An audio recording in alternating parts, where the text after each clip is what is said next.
담임 목사님 또 우리 당회 또 이런 성도님들께 깊이 감사를 드리겠습니다. 잘 아시는 것처럼 우리 목사님이 간략히 말씀 좀 주셨는데 참 방송을 듣고 많은 사람들이 회복하고 또 치유함도 받고 요즘에는 신기한 것은 극동방송 때문에 살만 난다는 분이 저한테 문자를 종종 주고 계세요.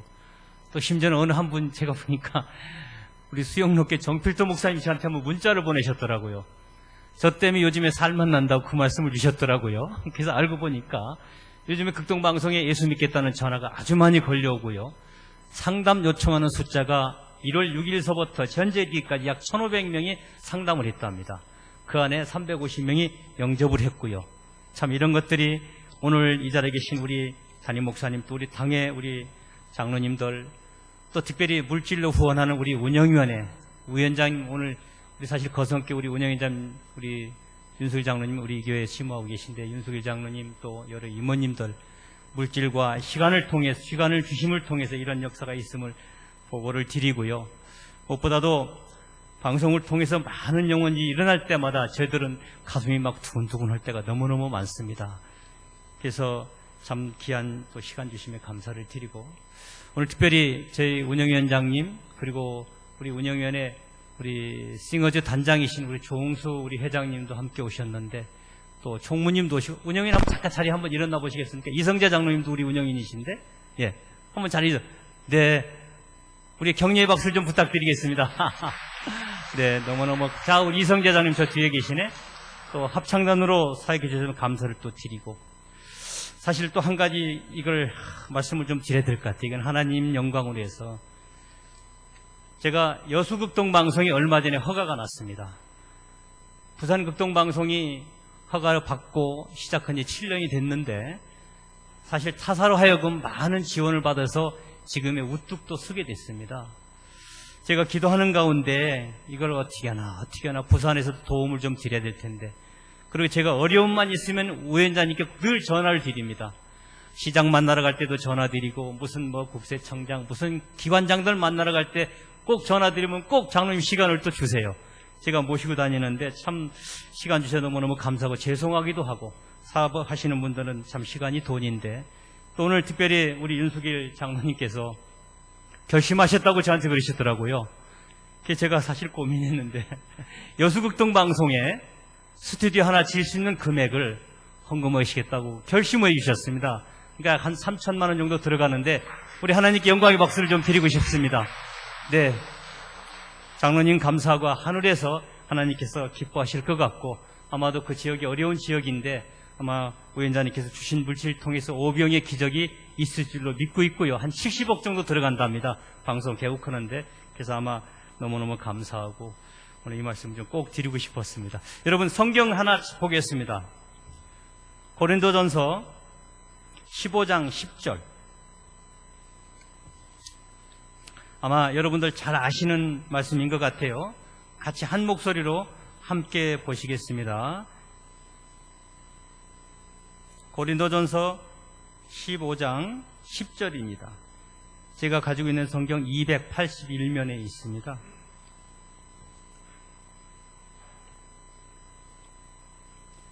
다 찾으셨죠? 한 목소리 같이 보시겠습니다.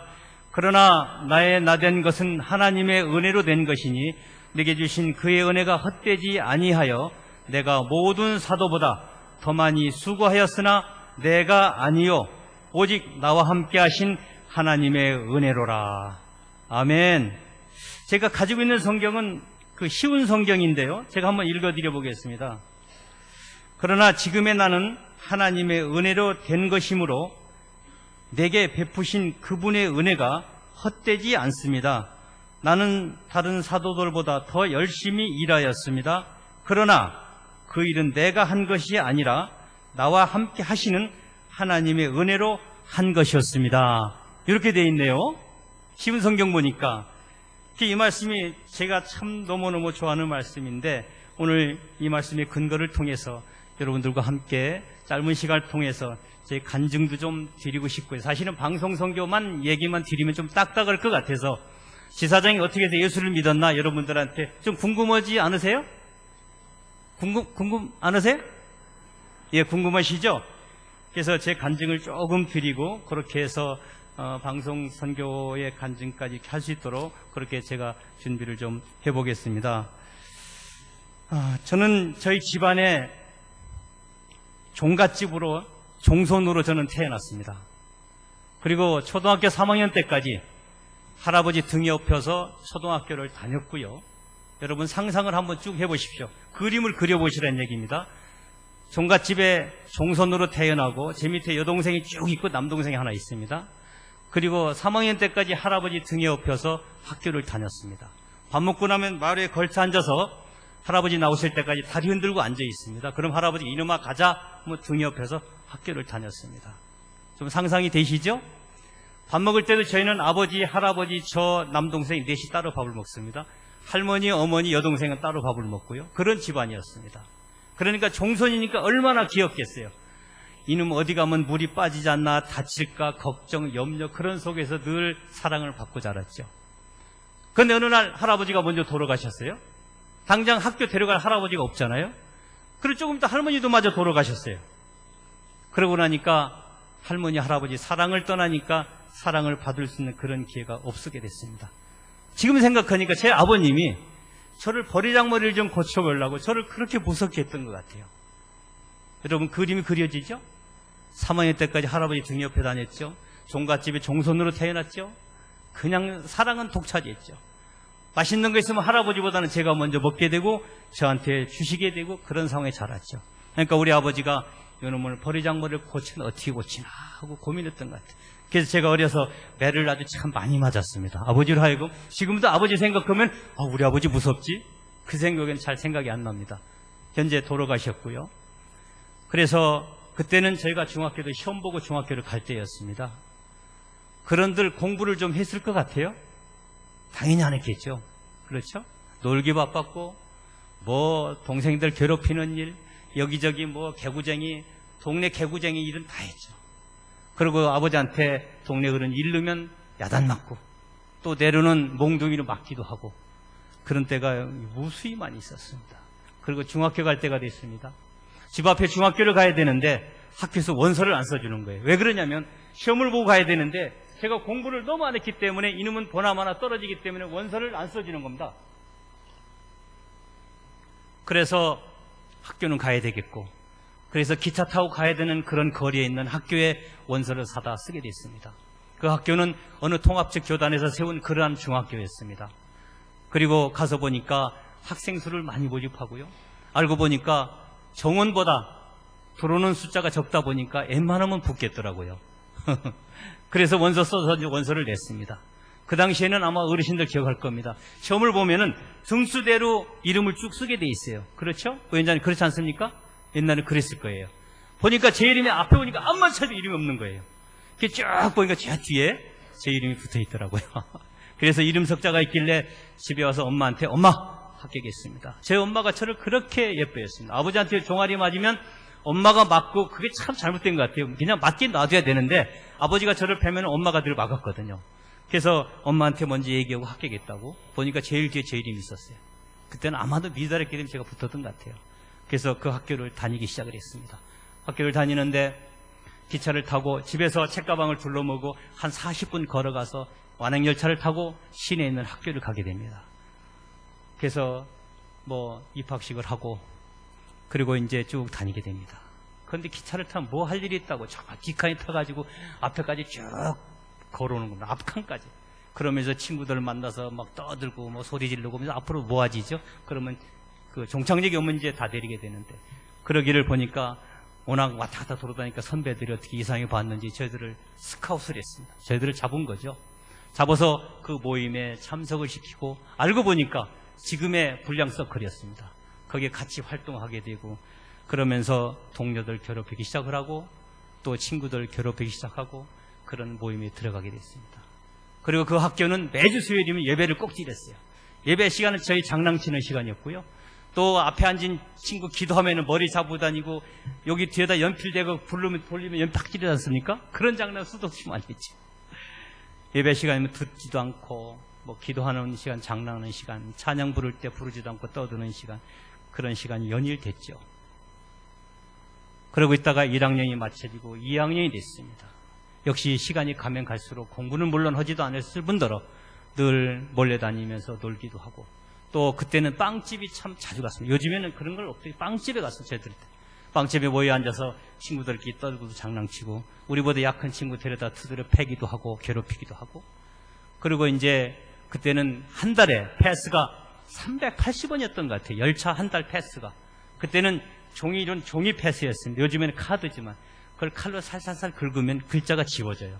그럼 어머니한테 380원 받아다가 친구들 빵 다, 저도 얻어먹으니까 빵 다 사주고 그걸 살살살 고쳐갖고 한 달을 공짜로 다니는 거죠. 그런데 그때는 잘 몰랐던 것 같아요. 그러기를 여러 단어 했죠. 그리고 저희 집이 대천 해수욕장 부근입니다. 그래서 여름에 가면 해수욕장 가서, 그때 해태 브라보콘이 72, 3년대 그때 처음 나왔던 것 같아요. 브라보콘 받아다 장사하기도 하고, 또 썬데이 서울, 여러분 아십니까? 썬데이 서울? 어르신들 아마 기억할 것 같은데 그게 그때쯤에 나왔습니다. 그래서 그걸 떼다가 팔으면은 뭐 몇십 원씩 남고 그래요. 그러니까 돈 맛을 조금 알게 됐죠. 근데 어느 날이었습니다. 친구가 저한테 제안이 하나 왔어요. 야, 홍식아, 우리 돈 벌러 가자고. 그러니까 왜냐면 해수욕장에서 아이스크림 그 브라보콘 장사하면서 돈 맛을 조금 알았고, 썬데이 서울 팔면서 돈 맛을 조금 알았죠. 그 몇십 원씩 남는 게 재미가 있었어요. 그거 가지고 친구들 다 모아서 빵 사주고 막 그랬거든요. 얻어먹기도 하고. 그러다가 제 친구 하나가 제안을 했습니다. 그때가 중학교 3학년 때였습니다. 3학년 2학기 때. 그래서 친구가 돈 벌러 가자고. 어디로 가는데? 자기만 따라오래요. 몇 월 며칠 날 간다는 옷까지 몇 개 가지고 어디서 만나자. 그래서 집에서 이제 엄마한테는 학교 간다 얘기를 하고, 책가방에다 옷을 몇 가지 넣고 해서 역전에 나와서 친구와 만나서 기차를 밑으로 내려가야 학교를 가는데 반대쪽으로 기차를 타고 올라가는 겁니다. 그게 지금의 얘기는 가출이었습니다. 가출. 이제 엄마 품을 떠나서 제가 처음으로 사회생활을 하는 그런 시기였습니다. 그동안에 학교 다니면서 정말 못된 짓을 다 해왔고요. 한 번은 제가 중학교 총동창회 감사를 수년을 했는데, 총동창회 갔더니 우리 친구가 저한테 와서 그래요. 야, 너 때문에 학교 안 다닐라 했다고. 저는 생각 하나도 안 나는데. 그리고 지금도 제가 우리 모임 가면서 꼭 장로로 소개를 합니다. 우리 친구들이 뭐라 앉아서, 야, 인마지가 무슨 장로야, 장로는. 그 정도의 친구들 머릿속에 있었습니다. 그래서 늘 저는 그래요. 소개했다. 장로. 나 장로 됐다. 너도 예수 믿어라. 그러니까 우리 친구들이 저한테, 이 자식 마, 장로는 아무나 해야 되냐 하면서 이제 늘 그런 얘기 듣죠. 그때 같이 놀는 친구들은 다 지금 뭐 술집 하는 친구도 있더라고요. 근데 개인 택시를 또 많이 하더라고요. 그런 친구들이 있는데, 그날이 이제 친구와 함께 기차를 타고 상경을 해서 천안에서 내립니다. 둘이 내려서 어디 갈 데가 있나요? 뭐 취직하러 간다고 갔습니다. 둘이 어슬렁 시내를 걸어가는데 중국집 앞에 큰 문자를 붙였더라고요. 종업원 구함, 그렇게 써놨더라고요. 요즘엔 직원이라고 그러죠. 종업원이라고 잘 안 쓰죠. 써놨길래 친구가 따로 들어갔습니다. 가서 뭐 얘기하더니 뭐 한 달에, 그때 또 한 달에 3,000원인가 4,000원인가 뭐 준다고 했던 것 같아요. 한 달 수고비가. 그래서 거기 이제 취직이 됐어요. 그래서 이제 중국집에서 일을 하게 되는데, 하는 일이 뭐냐면 양파 까는 일, 그 다음에 돼지 비계 바닥에다 깔아놓고 이렇게 양파 자르듯이 막 밟는 일, 그런 게 있더라고요. 그러면 기름이 쭉쭉 빠지면 그걸 뭐 다시 씻어서 이제 막 쳐서 짜장면 볶는 일인데, 어떤 때는 양배추도 치고 뭐 감자도 치고 이제 그런 일을 주로 하게 되고, 이제 끝나게 되면은 손님 받는 일입니다. 현관에서 어서 오십시오 손님 오면 인사하는 일입니다. 그리고 짜장면 갖다 주고 뭐 짬뽕 갖다 주고 이제 그런 일이었습니다. 하루 이틀은 참 재밌더라고요. 왜? 짜장면이 그렇게 참 맛있지 않습니까? 짜장면 실컷 먹을 수 있지. 또 때로는 그 주방장이 요즘도 야끼만두라고 옛날에 그래서, 그때는 만두가 이만했습니다. 만두 하나에. 만두를 쭉 해서 가끔 우리 해주고 그랬었어요. 그래서 만두 얻어먹는 재미. 그러니까 하루 이틀 3일은 참 재밌더라고요. 그런데 어느 날 자고 났는데 친구가 어디로 없어졌어요. 그러니까 이 친구가 도망갔어요. 저만 놔두고. 그러니까 4일째 5일째 되는 날 이제 혼자 있게 됐죠. 그러고 났는데 4일 지나는데 점점점 외롭고 또 힘들어지고, 뭐 짜장면도 그렇게 많이 먹으니까 더 먹고 싶지도 않고, 그러면서 서서히 집 생각이 나기 시작을 하더라고요. 그래서 5일째 6일째 되는 날은 자꾸 엄마 생각이 나는 거예요. 엄마가 보고 싶고. 왜냐면은 저희 집에서는 제가 종선이라고 그래서 그런 건지 어딘지 뭐 엄마가 그렇게 저를 감싸고 늘 돌았어요. 그래서 제 밑에 여동생이 쫙 있는데 여동생들이 저 때문에 사실 공부도 못해서 늦게 뭐 40살, 50살 먹어 대학을 좀 다니고 있고 졸업을 했습니다. 그래서 늘 저만 참 우애다시피 해왔는데 엄마가 그렇게 생각이 나는 겁니다. 5일째, 6일째 되는데 밤만 되면 잠자기 힘든 거예요. 눈만 감으면 엄마가 떠오르는 거예요. 7일째 됐는 데는 더 힘들더라고요. 그리고 일주일이 지났습니다. 밤이 오는 게 무서운 거예요. 왜? 눈만 감으면 엄마가 막 나타나서 저를 막 끌어안는 그런 상상이 드는 겁니다. 그러니까 저도 모르게 막 눈물이 나오고 어떻게 할 수가 없어요. 그런데 10일째 되는 날이었던 것 같아요. 밤에 잠을 잘 수가 없어요. 왜냐하면 저는 그때 호주머니에 돈도 물론 하나도 없었고 나도 친구처럼 도망갈 수도 없었고 저는 그런 용기가 없었던 것 같아요. 그 당시에. 그래서 10일째 되는 날 되는데 밤이 무서워서 불을 다 켜놨습니다. 왜냐하면 눈 감으면 엄마가 나타나서 저를 막 끌어안는 그런 상상이 되니까 감당할 수가 없더라고요. 잠을 잘 수가 없어요. 그리고 10일이 지나고 11일, 20일째 되는 데는 도저히 견딜 수가 없어서 그냥 뜬 눈으로 거의 샜습니다. 그러고 나서 일주일이 10일이 지나고 15일째 됐던 것 같아요. 그날은 전날 옷을 다 빨아서 널어놓고 그리고 옷도 속옷도 좀 다 갈아입고 그리고 아침에 잠을 거의 안 잤으니까 왜 그러냐면 좀 전에 말씀드렸대요. 눈만 감으면 엄마가 상상이 되고 깜빡 잠들으면 엄마가 꿈에 나타나서 저를 막 부르고 그러니까 너무 괴롭더라고요. 어떻게 감당할 수가 없어서 그냥 거의 뜬 눈으로 샜습니다. 그런데 그날 아침에 일찍 일어나서 머리도 좀 감고 속옷도 갈아입고 그리고 현관에 내려와 있었습니다. 그날따라 주방장이 이것저것 또 일을 시키길래 정말 마음이 답답하고 힘들었지만 그 일을 다 해냈습니다. 그리고 이제 10시 반, 11시 가까이 돼서 이제 손님이 들어오기 시작합니다. 그런데 11시 한 반쯤 된 것 같아요. 1층에서 어서 오십시오 인사를 빡 하고 들어보니까 마치 보던 분이 제 앞에 나타난 겁니다. 제가 다시 봤습니다. 꿈인 줄 알고. 보니까 저희 어머니하고 제 아버지가 현관에 들어온 것입니다. 여러분 상상이 가십니까? 제가 엄마한테 와르르 뛰어가서 엄마를 끌어안고 소리내서 방긋 울었습니다. 얼마나 엄마가 보고 싶었던지 얼마나 밤마다 눈만 감으면 엄마가 생각이 나고 잠을 잘 수가 없었거든요. 며칠 동안은 엄마를 끌어안고 거기서 엉엉 막 소리 울었는데 아버지가 가서 사장은 뭐라고 얘기하더니 아버지가 오더니 이놈아 가자 네 짐 갖고 와라. 제가 책가방 하나 들고 거기서 2주 동안 일을 마치고 시골로 내려가게 됩니다. 제 어머니가 제가 또 다시 도망갈까봐 손을 붙잡고 놓지를 않더라. 그리고 완행 열차를 타고 대천에 내리니까 오후 시간이 됐습니다. 집에를 갔습니다.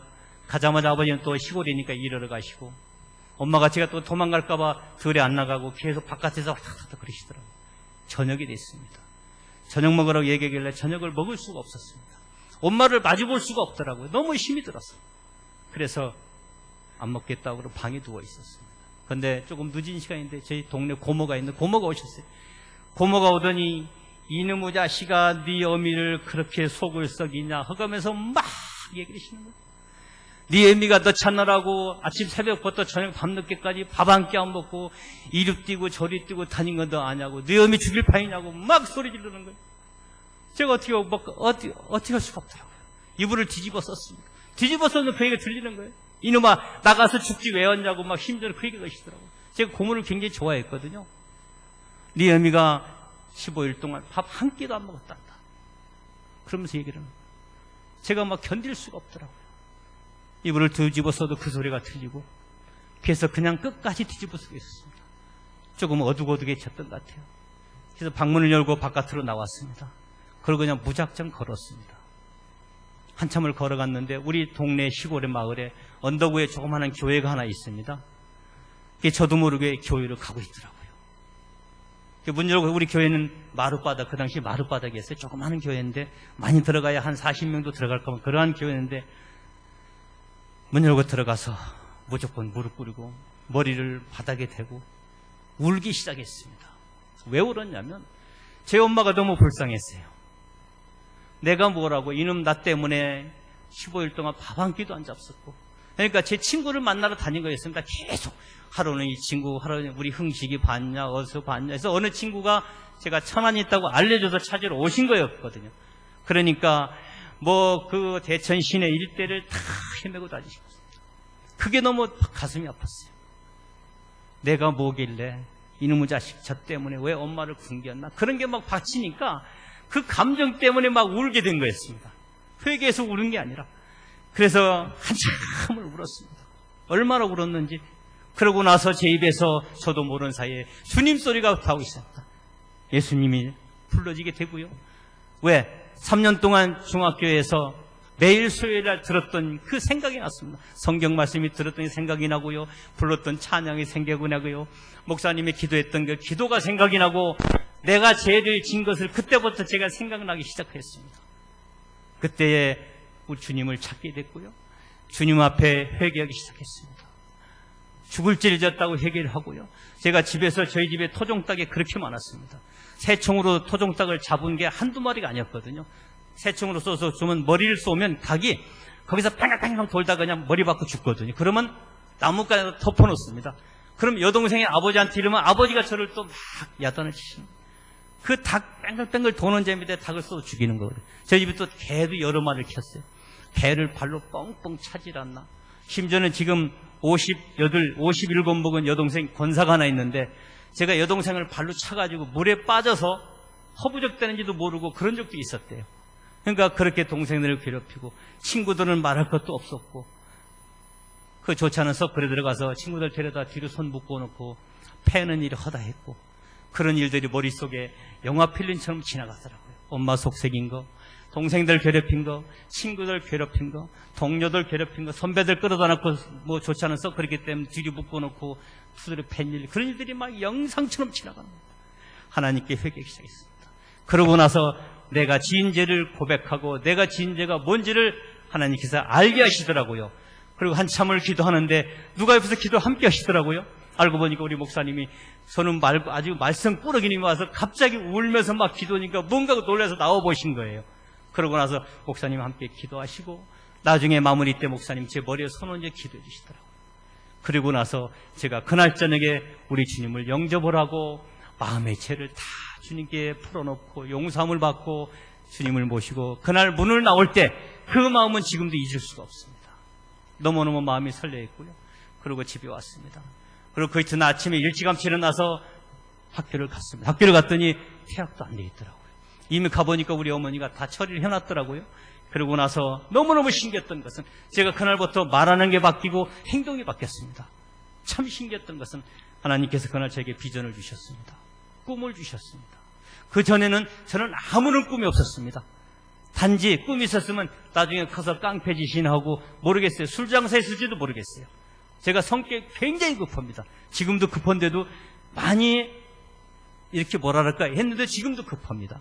저는 성질이 말보다 주먹이 먼저 나갔고요. 말보다 발이 먼저 나갔습니다. 그 정도로 급한 성격이었는데 너무 신기한 것은 친구가 받기 시작했습니다. 말하는 게 받기 시작했습니다. 하나님이 꿈을 주시기 시작했습니다. 제가 무슨 꿈을 꾸었냐면 내가 운동을 해서 정말 위대한 지도자가 되자 그런 꿈을 꾸기 시작을 했습니다. 그렇게 해서 친구의 권유를 통해서 운동을 시작을 했고요. 운동은 사이클을 했습니다. 그래서 운동과 동시에 아마 성격대로 했던 것 같아요. 하나님께서 지혜 주심을 통해서 사이클을 함으로 인해서 너무너무 좋은 성적을 많이 내기 시작을 했고 가는 곳곳마다 성적을 내고 그때 저희 꿈이 뭐였냐면 저는 운동을 통해서 내가 원하는 고등학교, 원하는 대학에 들어가서 정말 원하는 지도자가 돼야 되겠다. 바로 대학 강단에 서는 게 제 꿈이었었습니다. 그런데 그때는 운동하면 경희대학교 체육대학을 꼭 쳤습니다. 그리고 체육대학이 한국에서 사범대학 빼놓고는 거의 단과대학이 없을 때였습니다. 그래서 체대를 가겠다고 꿈을 꾸기 시작했고 그걸 놓고 기도하기 시작했고 그걸 놓고 운동을 열심히 했습니다.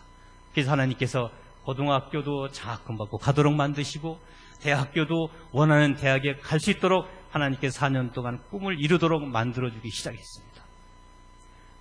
그리고 대학 다니면서 자격증을 지도자에 필요한 자격증을 여러 가지 따게 만드시고 그리고 88 올림픽, 아시안게임 그리고 무슨 세계선수권대, 국제대회 등등 사이클 자격 국제 심판을 제가 갖고 있기 때문에 심판을 보러 다니게 됐고요. 그런데 어느 날이었습니다. 천장 감사한 것이 제 친구 중에 목사님이 여러 분 계세요. 친구 목사님 한 분 전화 왔습니다. 저 대학에 있을 때인데 만나자 해서 만났더니 저한테 무슨 얘기를 하냐면 제가 지금까지 가지고 있던 달란트를 통해서 체육을 배운 여러 가지 과정을 통해서 체육을 통한 복음 사역을 하지 않겠냐 그런 제안이 저한테 왔습니다. 그래서 저는 그게 관심이 없고 나는 앞으로 지도자 양성하는 지도자로서 후배를 양성하는 그런 꿈을 가지고 있기 때문에 거긴 관심이 없다고 그렇게 얘기를 끊었습니다. 근데 이분이 자꾸 전화가 오는 겁니다. 시간만 나면. 또 만나게 되면 스포츠를 통한 선교하자고 그런 제안이었습니다. 그러기를 한 달, 두 달 끌어서 6개월을 끌었습니다. 그리고 6월달, 5월 마지막 달에 전화가 왔는데 저한테 뭐라고 얘기했냐면 이제 시간이 얼마 없기 때문에 빨리 결정해라. 근데 제가 그때 그랬으면 처음으로 기도해보겠다고 그랬습니다. 그게 무슨 얘기냐면 기도한다는 것은 안 가겠다는 얘기였거든요.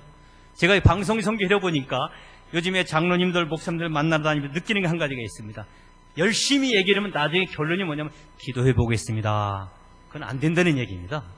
저도 그랬거든요. 그러고 나서 그날 그 얘기를 만나고 와서 집에 왔는데 너무 가슴이 답답하고 괴로운 거였어요. 제가 대학교 입학식 하던 날 우리 고을에서 대학 간 사람 저 하나뿐이 없었어요. 시골에서. 요즘에는 사법고시 붙으면 현수막 붙이더라고요. 그때는 대학교 가면 현수막을 붙일 정도였습니다. 시골에서. 그래서 경희대학교 체육대학을 들어가고 또 4년 동안 장학생으로 들어가고 해서 참 자랑스러웠죠. 그런데 제 어머니가 입학식 날 오셨어요. 제 아버님이 시골 농사를 지었기 때문에 얼굴도 시커멓고 농사꾼이시니까 오셨더라고요. 오셔서 제 엄마가 딱 한마디 했어요. 흥식아, 목사님이 그러는데 너는 일반 대학 가면 안 된다더라. 신학교 가라고 자꾸 얘기하시더라. 그랬대요. 근데 제가 엄마한테 뭐라고 했냐면 엄마, 신학교는 목사님은 아무나 하는 게 아니고 하나님께서 이미 내정자만 가는 거기 때문에 그런 소리 하지 말라고 제가 딱 잘라 얘기했습니다. 그런데 너무 신기한 것은 그날 저녁에 그 생각이 갑자기 떠오르는 겁니다. 엄마가 왜 그 얘기를 했을까? 왜 그랬을까? 그 생각을 하게 됐습니다. 근데 잠을 잘 수가 없더라고요. 너무 힘들더라고요. 왜 목사님이 자꾸 저한테 연락 오고 그걸 정정 6개월, 5개월을 끌었는데 왜 그럴까? 그리고 그 다음 주일날 교회를 갔습니다. 예배 마치고 오는데 괴로워서 살 수가 없더라고요. 제가 전화했어요. 목사님, 제가 가겠습니다.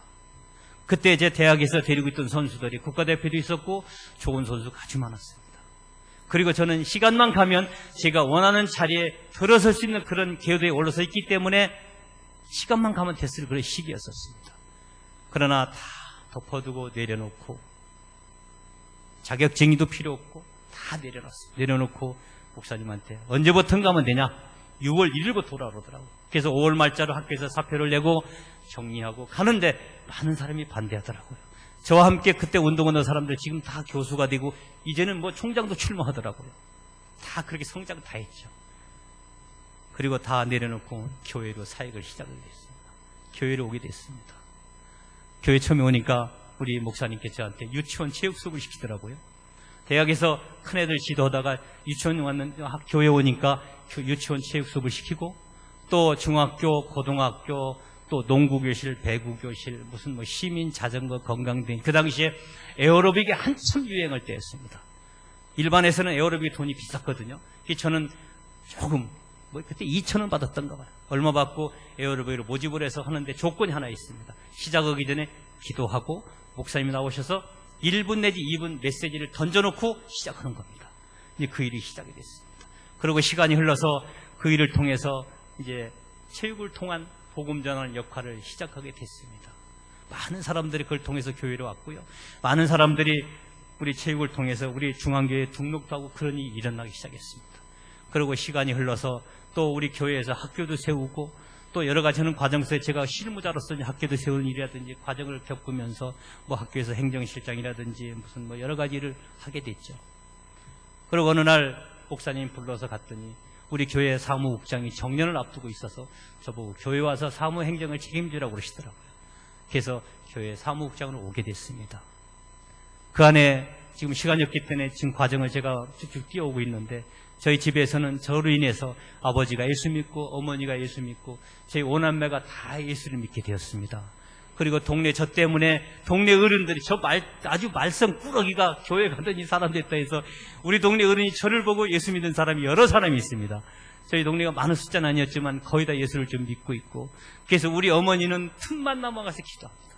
어머니 기도 때문에 아까 우리가 제가 성경 말씀 읽어드린 것처럼 어머니가 뒤에서 기도로, 어머니의 기도 때문에, 아버지의 기도 때문에 제가 이런 일을 지금 감당하고 있거든요.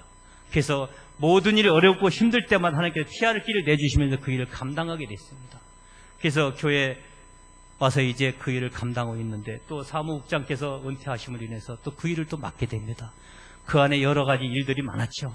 처음에 왔더니 목사님 봉고차를 주고 차를 가지고 교회를 운송하는 일을 또 시키시더라고요. 그리고 김장 목사님이 해외 집회를 하도 많이 가기 때문에 집안에 잔디밭이, 큰 잔디밭이 있었는데 잔디깎는 일은 제가 도맡아서 했습니다. 이놈의 잔디가 얼마나 빨리 기는지, 목사 그때 제가 간사했습니다. 강간사, 잔디가 벌써 길었어? 그럼 잔디 깎으라는 얘기거든요. 그리고 우리 교회는 교회 크기 때문에 사찰 집사님이 한 분이 감당할 수가 없어요. 그래서 사찰 집사님 못하는 거 제가 다니면서 뭐 청소하는 일이라든지, 제가 화장실 뚫는 일을 제가 다 했습니다. 웬 여자 화장실이 가장 많이 맥혀요, 보면은. 그래서 그냥 늘 화장실 뚫는 일, 뭐 청소하는 일, 잔디 깎는 일, 뭐 등등 닥치네 그걸 해왔죠. 왜 그러냐면 우리 어머니의 그 말씀 한마디 때문에, 내가 그 말씀 때문에 제가 결심하고 다 정리하고 왔거든요. 그래서 이것도 주의 일이라고 생각을 하고 그런 일을 쭉 하게 됐습니다.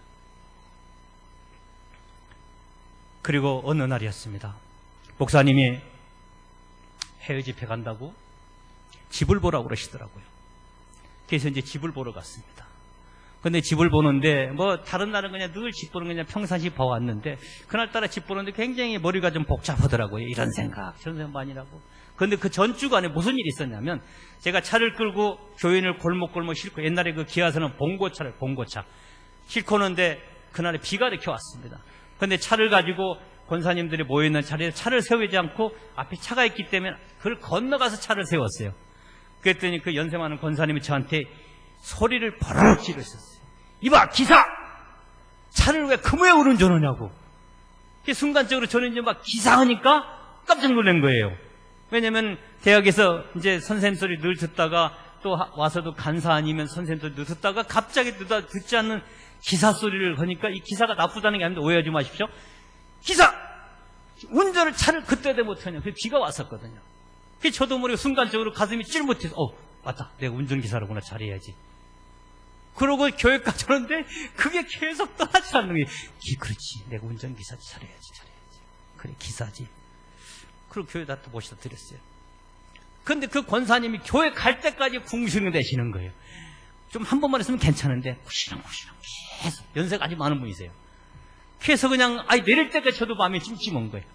그러고 나서 이제 내려드렸어요. 그러고 이제 차 교통정리 봉사, 저는 일부 예배를 드리기 때문에 그 이후 예배였던 것 같아요. 그러고 나서 있는데, 그러고 있다가 그 다음 주에 집 보러 갔는데 그런 생각이 머리에 떠오르는 겁니다. 그래, 운전기사니까 잘해야지. 그런데 너무나도 신기한 것은 그날 저녁에 친구들 생각이 나는 거예요. 친구들은 전임받았다는 소식도 저한테 들려오기도 하고요. 또 어떤 친구는 뭐 곧 교수가 된다는 얘기도 들려오기도 하고요. 누구는 대학원을 마치고 무슨 뭐 박사 들어갔다는 얘기 들려오고요. 이게 복잡한 겁니다. 왜냐하면 같이 운동하고 같이 지도자기를 걸었기 때문에 서로 통화를 했거든요. 이 친구들이 저한테 늘 얘기해요. 너 지금 뭐하냐? 늘 그런 얘기했거든요. 그러나 제가 자신 있게 얘기를 못했어요, 사실은. 얘기하고 싶지가 않더라고요. 제 꿈이 다른 거였었기 때문에. 그러나 그날 저녁에 생각이 나기 시작하는 겁니다.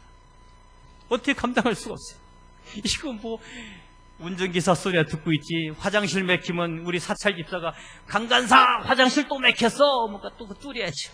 목사님 갑자기 강간사 잔디가 깎을 때가 됐는가 봐 하면 또 잔디 깎으래.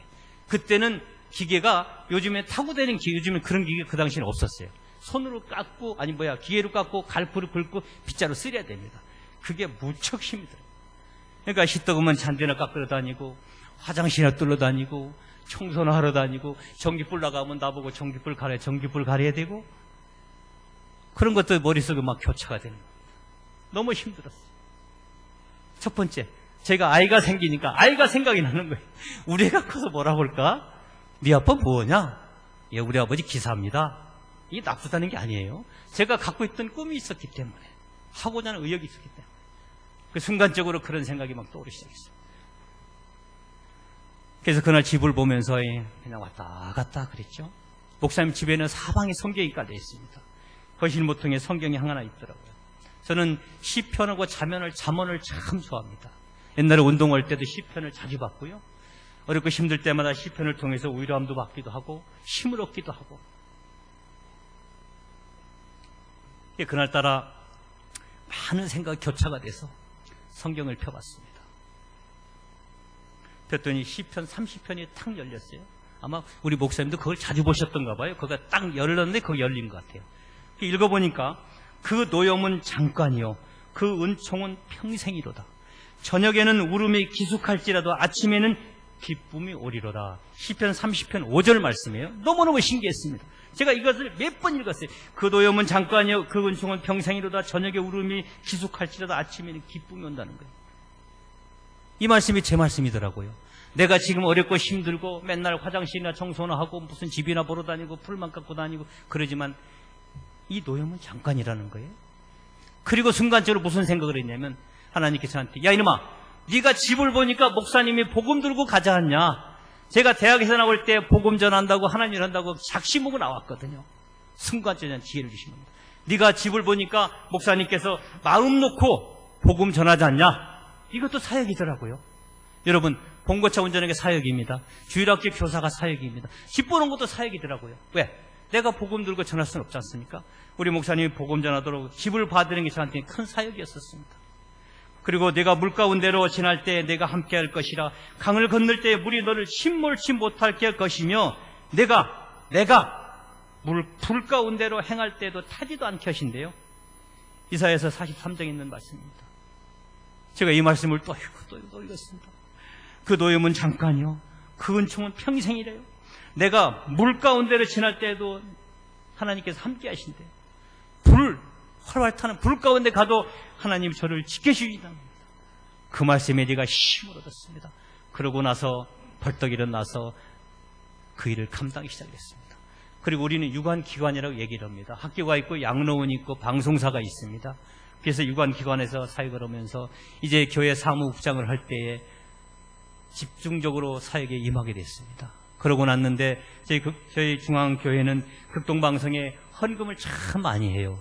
그래서 통상 보면 1년에 몇 억씩 헌금이 갈 정도로 그렇게 헌금을 많이 하는데 그때마다 방송사 헌금 갈 때마다 제가 늘 부정적인 마음이었습니다. 우리 교회는 사무국장이 도장을 찍어야 담임 목사님 도장 찍기 전에 제가 도장을 찍어 담임 목사님 사인하게 돼 있거든요. 체계가. 그래서 사인할 때마다 야 이게 누가 극동방송 듣나 이렇게 많이 헌금을 하나 늘 그런 마음이었습니다. 그리고 부정적이었고요. 그게 IMF 전 얘기입니다. 그 당시에 그 금액이면 뭐 필리핀의 교회를 몇 개 세우고 뭐 중국문이 막 열렸을 때니까 뭘 어떻게 하고 늘 그런 생각이었습니다. 늘 그런 마음이었고요. 그런데 어느 날이었습니다. 퇴근에 집에 갔는데 제 갑자기 눈이 안 보이는 겁니다. 그 이상해서 눈을 이쪽 저쪽 막 박아봤어요. 근데 오른쪽에 눈이 안 보이는 거예요. 이상하다. 왜 눈이 안 보일까? 그 당시에는 제가 새벽 5시에 새벽 예배 갔다가 마치고 와서 집에서 아침 먹고 출근해서 늘 밤늦게까지 늘 일을 해왔거든요. 아마도 너무 힘들었던가 봐요. 근데 그날 따라 눈이 안 보이는 겁니다. 그래서 너무 힘들어서 이상하다.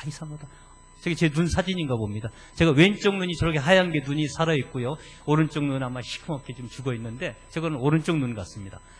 눈이 안 보이는 거예요. 그게 16, 17년 전 얘기입니다. 그래서 목사님의 배려로 미국 가서 눈 수술을 받고 와서 이제 교회 사역을 놓게 됩니다. 사역을 정리하는 가운데 있는 목사님께서 뭐 대안이 있냐?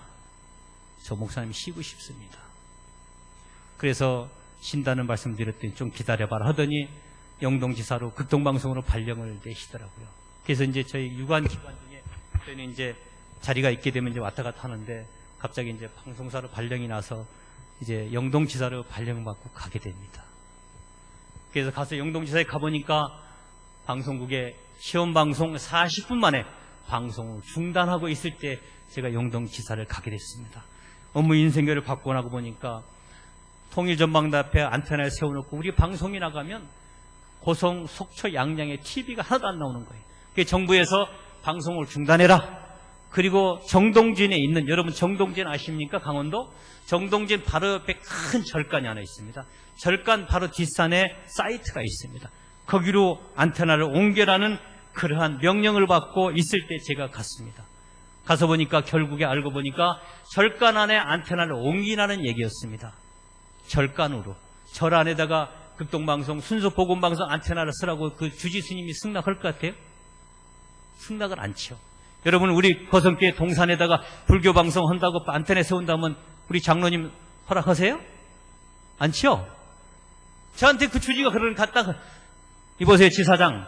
당신네 교회 동산에다 불교방송 세운다면 허락할 수 있어? 그렇게 묻는 거예요. 대답을 못하고 그냥 나왔습니다. 그 시기에 제가 그거를 가서 그 일을 맡아서 하게 되는데, 안 되죠. 그 주지가 승낙이 안 되는 겁니다. 왜냐하면 방송은 허가해주고 2년 안에 준공이 안 되면 방송 그게 취소가 되게 되어 있습니다. 허가가. 방송 허가는 대통령 결재이기 때문에 그렇게 어렵습니다. 부산에도 20년 만에 허가 났다고 그러죠. 이번 여수에도 17년 만에 허가가 받은 겁니다. 그렇게 어렵습니다. 그래서 그 시점에 가서 이렇게 저렇게 하나님 주시는 대로, 지혜 주시는 대로 사람도 만나고 여러 과정 속에서 일이 진전이 있었습니다. 그리고 어느 날 그 주지가 전화가 왔어요. 만나자고. 갔더니 저한테 이 양반이 뭐라고 하는지 아세요? 이봐요, 안테나 옮깁시다. 그러시는 거예요. 그래서 제가 다시 물어봤어요. 그랬더니 안테나 옮기라니까요? 제가 거기서 혼자 울었습니다. 왜 그러냐면 이 종교가 달라서 그렇지 참 중이 굉장히 성격이 확 끊어더라고요. 그러면서 뭐라고 하는지 아세요? 땅은 다 안의 땅인데 하늘에 있는 전파는 하나님 거라는 거예요. 할렐루야. 하나님 거래, 하나님 거. 땅은 다 내 땅인데 하늘에 있는 전파는 하나님 거기 때문에 자기가 잡을 수가 없대요. 그러면서 안테나 옮기식으로 그 얘기했습니다. 세상에, 여러분들 놀라지 않겠어요? 순수 복음 방송을 절간 안에 불교 방송에 들어오면 안테나 세우려고 그 자리에 극동 방송을 옮기라고 허락이 된 거예요. 우리 하나님은 살아계십니다. 확실하죠. 제가 너무 놀랐어요. 다시 물어봤습니다. 아니 옮기라니까요? 그러는 거예요. 그 안테나를 옮기게 됐습니다. 할렐루야. 안테나 옮기는 과정 속에서 얼마나 감사한지 일사천리로 안테나 옮기게 됐습니다. 그리고 개국을 했습니다. 그리고 방송이 나가기 시작했습니다. 여러분 너무너무 놀랐습니다. 방송을 듣고요, 별의별 사람이 전화가 옵니다. 무당이 전화가 오지요, 택시 운전기사가 전화가 오지요, 또 그 다음에 이혼하고, 거기는 서울이 가까워서 이혼하고 소일거리가 많은 게 속초 지역인데 이혼하고 알코올 중독된 가정주부들이 전화가 오는 거예요. 지금도 한 분이 기억이 나는데요, 이분은 이혼한 지 3년 됐대요. 속초인 지 3년 됐답니다. 거기 이제 콘도가 많고 그래서 소일거 때문에 와서 했는데 시어머니 생각나서 열받아서 술을 먹었대요. 남편 생각나면 화가 나 술 먹고, 애가 보고 싶어서, 애가 생각나면 애가 보고 싶어서 술 먹어서 3년 동안을 하루도 안 빼고 술만 먹고 살았대요. 그런데 그날따라 술이 취한 상태 차를 끄고 나왔는데 신호대기에서 빨간 딱지가 쭉 붙어 있더래요. 그게 뭐냐면 이제 방송사 주파수 스티커 빨간 딱지 있죠? 그게 뭔가 그 방송을 틀어봤대요. 틀었는데 극동방송에 찬양이 흘러나왔습니다. 그 찬양이 자기 마음을 녹였다는 게 이 양반의 표현이. 그러면서 방송사 전화가 왔습니다. 내가 알코올 중독이 됐습니다. 이혼녀입니다. 그 다음에 노래방에서 그 노래해 주는 게 뭐죠? 노래방에서 노래해 주는 여자입니다. 막 그런 얘기 하시는 거예요. 그러면서 나 같은 사람도 교회 가도 되냐? 아니 그러면요, 가까운 집 근처 교회를 안내를 했습니다. 택시 운전기사가 전화가 왔습니다. 이 양반이 뭐라고 하는지 아세요? 택시 운전을 가는데 길 옆에 큰 교회가 있었습니다. 자기 집사람이 남편 모르게 교회를 다녔던가 봐요. 뒷모습이 자기 부인이었던가 봐요. 택시 세워놓고, 손님 세워놓고 교회 본당 그날따라 제일 앞에 앉아있을 때 자기 부인이 여기 들어와가지고 머리채를 잡고 질질질 끌고 나왔대요. 그런데 부인이 딱 한마디 했답니다. 여보, 이보세요, 방송사가 극동방송이 생겼는데 방송 한번 들어봐. 딱 한마디 했대요. 그런데 그 말이 일주일 동안 머릿속에서 떠나지가 않더랍니다. 그래가지고 이 양반이 자기도 모르게 방송을 듣기 시작했습니다. 딱 켰는데 그날 어느 목사님의 짧은 메시지였습니다. 그 메시지를 통해서 마음이 열리고 이러다 말고 집에 와서 집사람한테 정식으로 사과하고, 집사람이 얼마나 창피했겠어요. 큰 교회인데 교회에서 머리채를 끌고 나왔으니. 그러나 그 부인은 끝까지 참고 남편을 위해서 참았더라고요. 그리고 일주일 만에 그 남편이 방송을 통해서 예수 믿겠다고 전화가 걸려온 겁니다. 그리고 나서 두 부부가 열심히 예수 믿는 사건이 일어났습니다. 그날 저녁이었습니다. 제가 직원들 다 퇴근하고 제 자신을 바라봤습니다. 교회에 있을 때 생각이 나기 시작했습니다. 제가 교회에 있을 때 방송에서 헌금 갈 때마다 늘 부정적인 마음이었거든요. 저는 방송도 듣지도 않았습니다. 물론 헌금도 한 번도 안 했습니다. 헌금을 생각도 안 했고요. 그런 찰나에 하나님께 제 마음을 꽉 주먹으로 치는 마음, 너무 괴롭더라고요. 그 생각이 너무 상상이 되는데 어떻게 할 수가 없어요. 그 제 헌금도 아니었습니다. 남들이 하는 헌금 제가 도장 찍어서 보내면 그만인데 도장 찍을 때마다 자꾸 제가 제동을 걸었거든요. 이거 왜 자꾸 가냐. 그날 저녁에 직원들 퇴근하고 스튜디오에 들어가서 하나님께 회개했습니다. 하나님 잘못됐습니다. 헌금도 하나 제대로 안 하면서 이놈아 네가 뭔데 남의 헌금까지 가르쳐. 너무너무 괴로웠습니다. 그러고 나서 회개하고 집에 갔더니 집사람이, 요즘도 집사람은 좀 퇴근하면 제 눈만 쳐다보거든요. 그 당시에 제 눈이 6개월 안에 실명된다고 얘기를 했기 때문에. 그날 갔더니 집사람이 여보 왜 눈이 이렇게 빨가네? 그래서 뭐 괜찮아? 늘 집사람 제 눈만 보거든요. 왜냐하면 지금 시야가 제가 7%뿐이 안 남았습니다. 그런데 그날따라 집사람이 얘기해 여보 내가 이 차저차 이런 일이 있어 오늘 내가 하나님께 회개하고 왔어. 집사람도 깜짝 놀랐죠. 그런 얘기 처음 했기 때문에. 그런데 여러분 놀라지 마십시오. 제가 회개하고 나니까 방송사에 전화가 더 많이 걸려오는 거예요. 한 번은 어부가 전화가 왔습니다. 뭐라고 한지 아세요? 내가 30년 어부했는데 헛살았습니다. 무슨 얘기냐 물어봤더니 이 양반이 30년 동안 고사 지내고 무당 부르다 구슬한 게 돈이 몇 수천만 원이 나갔대요. 그러면서 내가 세상을 헛살아 너무너무 억울하다는 거예요. 그런데 노인네 어르신 무슨 얘기입니까? 그랬더니 저보고 화를 벌컥 내면서 끝까지 얘기를 들어보래요. 얘기 들어봤습니다. 세상에 내가 우연히 극동방송을 들었는데 바다를 잔잔케 하는 이가 따로 계시고 그물 안에 고기 넣어주는 분이 따로 계시다는 거예요. 이 양반이 어르신이 연세담하는 분이. 그래서 제가 다시 물었습니다. 어르신 그게 무슨 얘기냐고. 저는 상상도 못했죠. 여보세요. 내가 30년 동안 구슬하고 무당부로 다 했는데 결국에는 바다를 잔잔케 하는 이가 하늘에 하나님이 계시고 그 양반 정치만 하더라고요. 그물 안에 고기 듣는 분이 하늘에 하나님인 것을 내가 오르르새 알았다는 거예요. 할렐루야. 제가 가슴이 벌떡 뛰더라고요. 이야 이게 바로 방송선교구나. 그러면서 뭐라는 결론이 이 양반이 내가 우리 아들내와 함께 했는데 내가 오늘서부터 교회 가기로 작심했습니다. 고성에 사는 분에서 고성. 그런 일이 있었습니다. 제가 그 얘기를 들으면서 얼마나 하나님께 눈물로 감사했는지 말할 수 없습니다. 무당이 전화 와서 뭐라고 한지 아세요? 내가 무당입니다. 6개월 방송 들었는데 아무것도 안 됩니다. 그 사람 점도 쳤더라. 점도 안 되고 무속이 안 된대요. 그렇다고 저 좀 도와달래. 저는 경제적인 도움 요청했더니 그게 아니었습니다. 나 같은 사람도 교회 가도 되느냐? 교회를 소개해달라는 겁니다. 그런 전화가 걸려오기 시작을 했습니다. 그 다음에 인천에서 사업가가 자살을 하고 강원도 속초 왔다가 방송 듣고 자살을 포기한 적이 있었고요. 들어보니까 목사님의 자살 설교 하셨더라고요. 딱 한마디 했습니다. 자살을 용기 있으면 그 용기에 살아라. 그것 때문에 살고 간다고 전화가 오더라고요. 바로 이런 게 방송 선교더라고요. 그래서 제가 김장한 목사님을 지금 30년을 모시고 있는데 그분이 평생을 방송 선교에 왜 목을 매나 한 이유를 이제서 제가 알게 됐습니다. 너무너무 신기했습니다. 저는 장로지만 무당한테 전도할 자신 없습니다. 점장에 예수 믿으라고 자신 없습니다. 그리고 30년 동안 어부한 노인 어르신한테 가서 할아버지 예수 믿을 자신이 없습니다. 그러나 방송은 찾아가더라고요. 공간을 초월해서 어떻게 무당의 방송을 듣고 예수 믿겠다고 전화 오고요. 그런 일들이 일어나기 시작했습니다. 어떤 사람은 우리가 믿는 종교가 진짜래요. 또 어느 분은 극동방송 듣다 보니까 자기 너무너무 은혜를 받고 너무 좋아서 시청률을 내고 싶대요. 그런 전화도 오더라고요. 그런 것들이 무수히 일어나고 있습니다. 제가 오기 전에 대구에서는 중 두 사람이 개종을 했습니다. 지금 개종한 그 스님이 여기 지금 진지에 와 있습니다. 저거 자주 통화합니다. 어렵고 힘들어 저한테 기도 요청을 하더라고요. 제가 기도도 해주고 있고 교제를 하고 있습니다. 그런 일이 현재 일어나고 있습니다. 제가 부산에 1월 1일자로 와서 1월 6일날 상담실에 전화 상담실을 개설을 했습니다. 참 저도 깜짝 놀랐습니다. 부산에 교회 다니다가 쉬고 있는 이들이 그렇게 많습니다. 이분들이 1,500명이 제 상담실에 노크를 했고요. 아까도 말씀드렸습니다만 350여 명이 방송을 통해서 예수를 믿고 있습니다.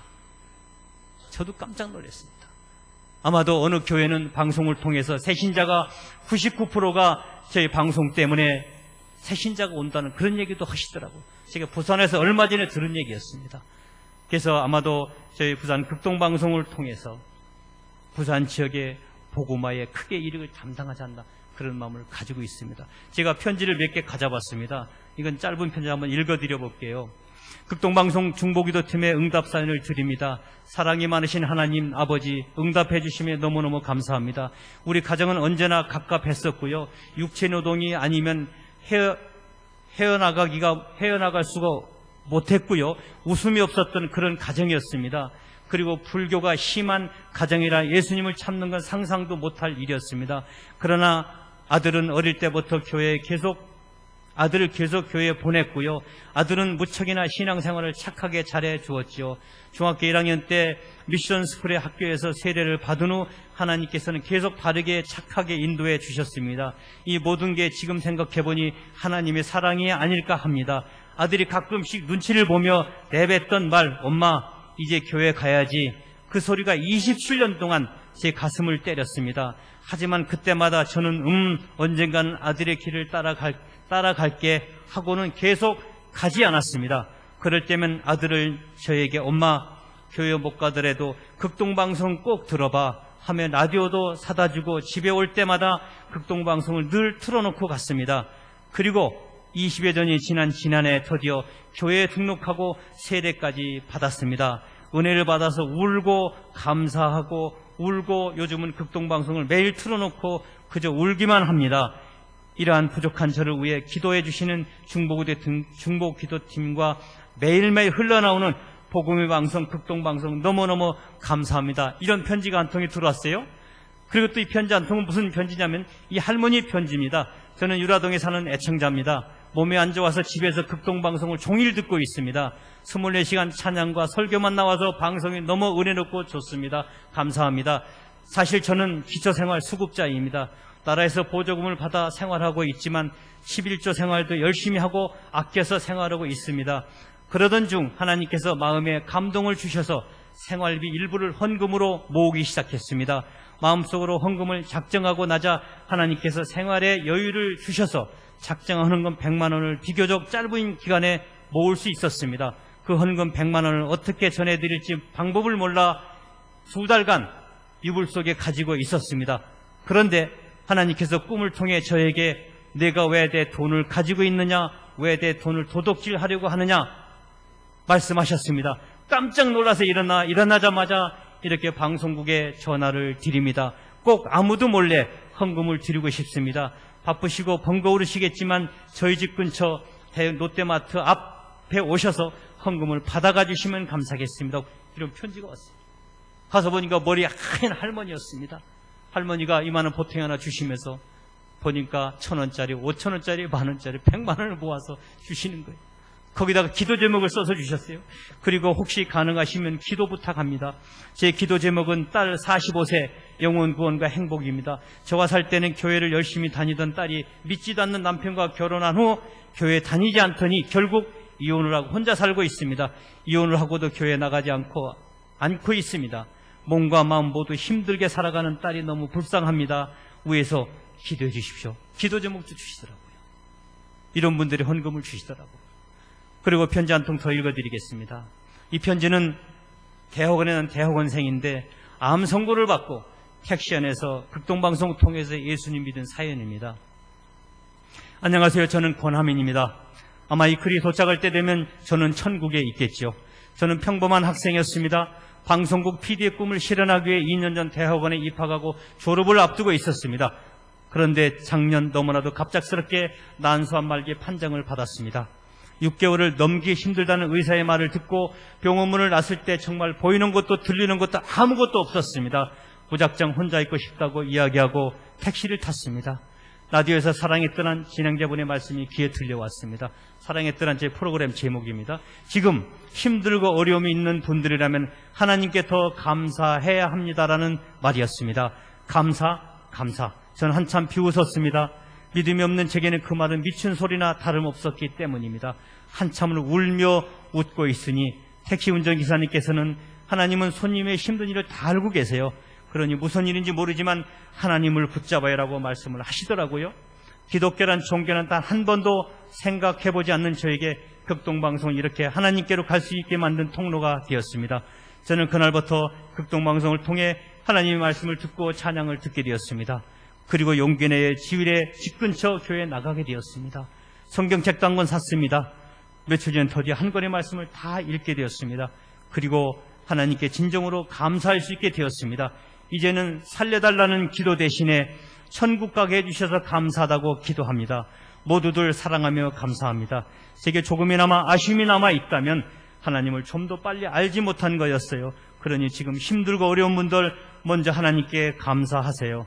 바로 하나님 당신께서 자신을 알게 하기 위한 계획이심일지도 모르거든요. 많은 사람에게 제가 받은 사랑 다 전하가지 못해 이렇게 글로나마 올립니다. 모두 사랑하세요. 권하민 드림. 4월. 제가 사실 이 편지를 받고 제 방에서 한참 울었습니다. 저도 애를 키우고 있기 때문에 부모의 마음이 어떨까. 그리고 또 한 가지 너무너무 신기했습니다. 그 짧은 시간에 택시 안에서 암 선고받고 6개월도 못 산다는 그 말을 들으면서 그 짧은 시간에 기사 말 한마디에 귀에 담고 와서 방송을 통해서 예수님을 믿었다는 소식을 보면서 참 감사했습니다. 그리고 물어물어 전화를 해봤습니다. 했더니 엄마가 전화를 받더라고요. 자매에게를 물었더니 엄마가 얘기가 며칠 전에 세상을 떠났다고 그러더라고요. 그래서 천국 갔겠죠. 그리고 한 가지 더 물었습니다. 그러면 어머님은 교회 안 가십니까? 그랬더니 이 엄마가 뭐라고 하는지 아세요? 저도 사실은 딸을 손잡고 교회를 가고 싶었었는데 가지지가 않더래요. 왜? 곧 죽을 그런 단계에 왔기 때문에. 그래서 엄마가 그러시더라고요. 마음을 좀 수스리고 조만간에 교회 가겠다. 그 얘기를 하더라고요. 극동방송에 이런 일들이 무수히 일어나고 있습니다. 특별히 부산에서 바라옵기는 제가 보니까 전국에서 복음화율이 가장 낮은 게 부산이더라고요. 왜 하나님께서 20여 년 동안 기다리게 하고 허가했는지를 저희들이 알게 되는 겁니다. 그래서 여러분들한테 간곡히 부탁하는 것은 내가 직접 가서 선교할 수 없고 전도할 수 없다 할지라도 본하는 전파 선교사로 여러분들의 동역을 간곡히 주신 겁니다. 여러분들 방송 다 들으실 테지만 우리 방송은 일체 돈을 벌 수 있는 상업광고 일체 없습니다. 말씀드렸던 것처럼 운영위원님께 주시는 헌금, 전파 선교사 그리고 교회에서 주시는 헌금을 가지고 방송을 하고 있습니다. 그리고 현지에서 노칼로 프로그램을 다 만들고 있고요. 여러분들한테 부탁드리는 것은 제가 방송 제작 프로그램이 1분에 13,000원의 경비가 들어간대요. 그래서 한 달에 10,000원 헌금해 주시면 제가 1분 전파 선교사를 모십니다. 제 교회 권사님이 지금은 돌아가셨는데 얼마 전에 연로하신 권사님이 계세요. 제가 교회 갈 때마다 저한테 뭐라고 하는지 아세요? 이봐 강장로, 내가 한 달에 3,000원 헌금하지만 기도를 한 달에 300만 원씩 기도를 하신대요. 제가 그 마음이 쏙 들어왔습니다. 어떤 데 3,000원 헌금 들어오면 제가 3,000원 더 들어갈 때가 있습니다. 뭐 선문 보낼 때 택배 뭐 이것저것 붙이면요 3,000원 더 들어가더라고요. 그러나 그 권사님께서, 노 권사님께서 저한테 등을 툭툭 치면서 그래요. 저 자식까지 생각하기 때문에 내가 한 달에 3,000원 헌금하지만 내가 기도를 300만 원씩 기도하고 있어. 알고 있어? 네, 권사님. 그 기도가 응답이 되더라고요. 여러분들께 간곡히 부탁하는 것은 오로지 부산 복음화에서 이 헌금이 쓰여질 겁니다. 아마 들어오실 때 이걸 다 드렸을 거예요. 다 안 쓰셔도 괜찮고요. 전화번호하고 이름하고 한 달에 내가 5,000원, 3,000원, 10,000원 헌금했다고 써서 주시면 저희들이 전화 드릴 수도 있고요. 그래서 여러분들께 간곡히 부탁을 드리겠습니다. 제가 오늘 너무너무 감사한 것은 우리 당회장님 또 당원들께 너무나 감사한 것은 이게 사실 어렵지 않은 건데 시간을 주신 게 얼마나 감사한지 여러분들께서 없으신 분들은 손 들으시면 우리 직원이 갖다 줄 것 같아요. 혹시 없으신 분은 손을 좀 표기해 주시면 갖다 드릴 거고요. 그래서 이걸 다 써서 내주시면 한 영혼을 구하는 데에 역할을 할 수가 있고요. 내가 직접 선교할 수 없지만 여러분들이 보내는 전파 선교사로 동역함으로 인해서 할 수 있는 길이, 그리고 제가 간증을 마치면서 저희 집안에는 하나님께서 축복을 쏟아부어 주셨습니다. 제가 아들이 둘인데 아들이 다 결혼을 했고요. 저는 하나님 이런다고 아이들 거들떠보지도 못했습니다. 그러나 학교도 좋은 학교 다 보내주시고 장가도 때맞춰 장가도 다 보내주시고, 그리고 감사한 것은 우리 아버지 예수 믿고 천국 가고 제 어머니 지금 노곤사라서 지금 80세가 다 됐습니다.